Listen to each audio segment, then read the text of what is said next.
जब हजरत नूह अलैहिस्सलाम अल्लाह के हुक्म से कश्ती बना रहे थे, हर रोज एक बूढ़ी मोमना औरत अपनी एक छोटी सी गठरी उठाकर उनके पास आती। वो कहती, ए अल्लाह के नबी, कश्ती कब रवाना होगी? नूह अलैहिस्सलाम मुस्कुराकर फरमाते, अभी देर है, वक्त आने दो। वो औरत वहीं बैठी रहती, पूरा दिन इंतजार करती और फिर शाम होते ही वापस चली जाती। ये सिलसिला कई दिनों तक चलता रहा। एक दिन हजरत नूह अलैहिस्सलाम ने उस बूढ़ी औरत से कहा, ए बूढ़ी अम्मा, जब जाने का वक्त आएगा तुझे बता दिया जाएगा। वो औरत सर झुकाकर चल दी, लेकिन दिल में ये यकीन लेकर बैठ गई कि जब कश्ती चलेगी नबी मुझे जरूर बुलाएंगे। वक्त गुजरता गया, फिर अल्लाह का अजाब आ गया। जमीन पर बारिश का तूफान आया, पानी हर तरफ फैल गया और नूह अलैहिस्सलाम की कश्ती रवाना हो गई। लेकिन नूह अलैहिस्सलाम उस औरत को बुलाना भूल गए। एक नबी से भूल? जी हाँ, ज़ाहिरी तौर पर ऐसा ही हुआ। तूफान थम गया, समुंदर की लहरें रुक गईं। कुछ वक्त बाद हजरत नूह अलैहिस्सलाम के दिल में आया कि चलकर उस शहर को देखा जाए जहाँ से सब कुछ शुरू हुआ था। वो अपनी कश्ती से उतरे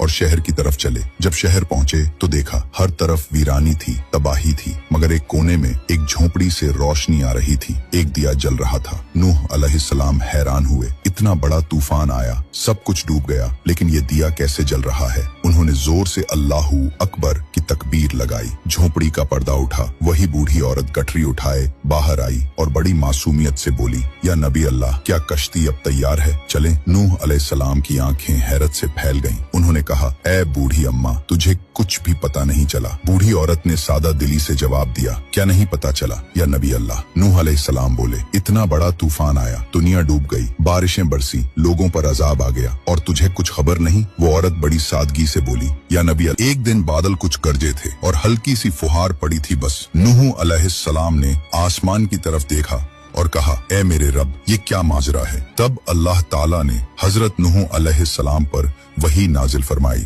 ए मेरे प्यारे नबी, इस औरत के दिल में तुम्हारी मोहब्बत थी और तुमने उससे वादा किया था कि जब कश्ती रवाना होगी तुम उसे ले चलोगे। तुम अपने वादे को भूल गए, लेकिन मैं रब्बुल आलमीन तुम्हारे वादे का भी जिम्मेदार हूँ। मैंने अपने अजाब को उस तक पहुंचने ही नहीं दिया। उसे एहसास तक नहीं हुआ कि कैसा अजाब आया और चला भी गया। इमाम सज्जाद अलैहिस्सलाम ने जब ये वाकया बयान किया तो अपने पास बैठे मोमिनों से फरमाया, ए मोमिनों, इस हदीस को क़यामत तक के मोमिनों तक पहुंचाना तुम पर वाजिब है। उन्हें बता दो, जो हमसे मोहब्बत करेगा क़यामत का अजाब जरूर आएगा, लेकिन जिस तरह उस मोमिन औरत को पता नहीं चला, हमारे मोमिनों को भी एहसास नहीं होगा कि कब क़यामत आई और कब गुजर गई। सबक थे, अल्लाह ताला अपने नेक बंदों की मोहब्बत का बदला कभी जाया नहीं करता।